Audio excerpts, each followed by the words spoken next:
Hello, I hope you're here to listen in to our podcast, our screencast about the joint degree that we've just opened in Spanish and International Development. So I'll introduce myself. My name is Pa Kumaraswamy. I'm the Program Director on the Spanish program. And I'm Eleanor Fisher. I'm the Program Director for International Development. So Ellie and I have been talking to each other over years, haven't we, Ellie, about how to develop this program. It's very exciting. It is, and we're delighted that it's got off the ground. So we're going to give you some of the general information about both sides of the program and what we think is the real benefit and the asset of bringing these two subjects together. So I'll pass over to you first. Thank you. Yeah. Well, international development here at Reading is very much about real world issues, such as climate change, population, natural resources, conflict issues. Dovetails very nicely with modern languages and Spanish, because so much of the developing world is actually Spanish speaking.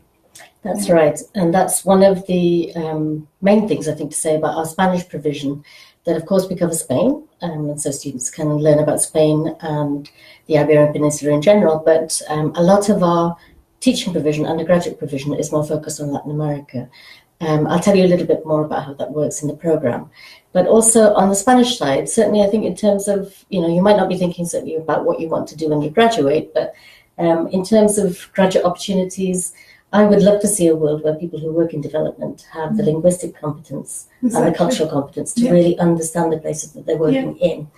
And I think that's why this combination looks so attractive to me. Yeah, and that's important to me. And also I'd like to say that I always say to my students, you don't have to go overseas or out of Europe to do development. You can do development at home. The careers in development span international agencies, local agencies, charities, and they're as relevant in Spain and in Britain as they are in the developing world. Absolutely, that's an important point, that we sort of assume that this is the thing that happens overseas in hot countries, but actually, not true. Yeah, there are development issues wherever you go in the world, including our home in Britain. So that's a good thing to bear in mind. So in terms of what the Spanish side of the program can bring you is, you may know already that there are 3 different entry levels in terms of Spanish language.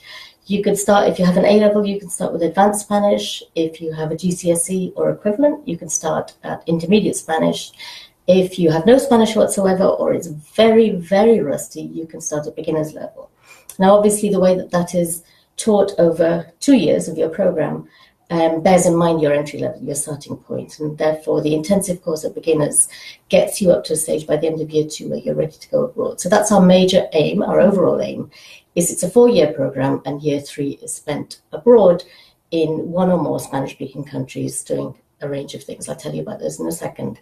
And if you take full advantage of your opportunities at Reading and on your year abroad, then in your final year, obviously, you can graduate with near native speaker Spanish. But we don't just teach language, we teach lots of things beyond language. And so one of the other reasons why Ellie and I think, first started talking and thinking this would be interesting is because a lot of people assume that all you're going to be studying is literature. And literature is a wonderful thing and can give all kinds of insights into development issues, social issues, etc. But all of our modules sort of fall in what we call the discipline of cultural studies. So we're looking at culture with a big C. That means sort of art, representation, but also culture as everyday practices. In a more anthropological sense. And that means also having to study those cultures in their context, economic context, political context, social context. And for development, that's absolutely perfect. I'm in fact an anthropologist, and what I look at so much looking at poverty issues is how people's culture affects how they take up new development interventions coming into their lives.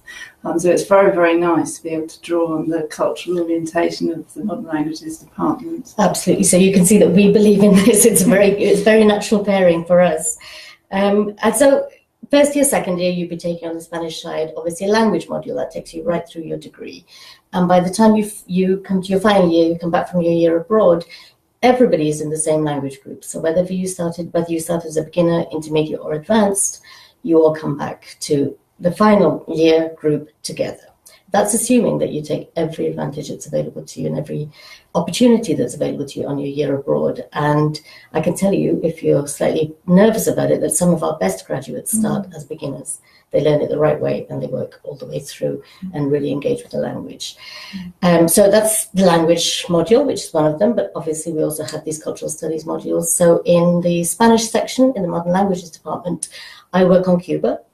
I have a colleague who works on Spain, I have a colleague who works on Colombia, and a colleague who works on Argentina. So you can see that there are several areas, not just for your year abroad, but also in terms of what you're going to find out about in Spain and Latin America, that fit very nicely with what Ellie was just saying about development issues. And from the development side, what we seek to do at the first year level is introduce you to themes on international development, so gender, urban issues, rural issues, livelihood issues.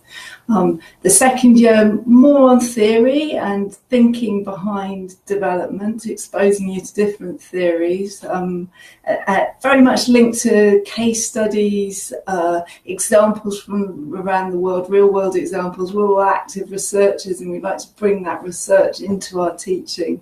For instance, I work on social protection programs, looking at welfare programs for the poorest people around the world. I always use that as little examples in my teaching.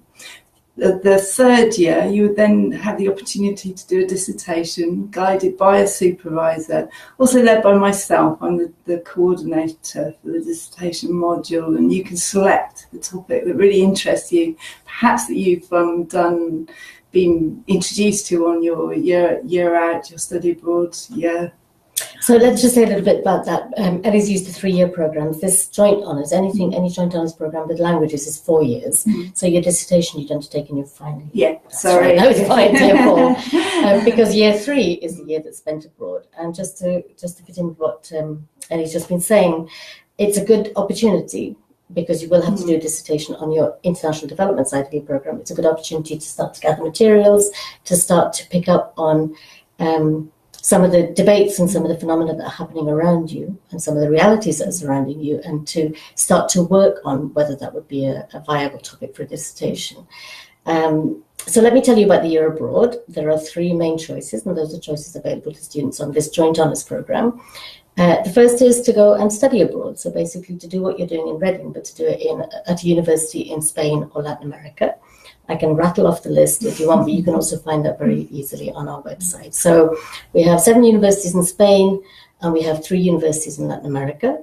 In Latin America, those are Havana in Cuba, UTLAP, which is in Puebla, 2 hours outside Mexico City in Mexico, and the University of Buenos Aires in Argentina. So really, really top universities in very, very interesting locations with very diverse and interesting populations as well. So that's a study placement, and you could choose a semester in Spain at a university in Spain and a semester in Latin America at a university.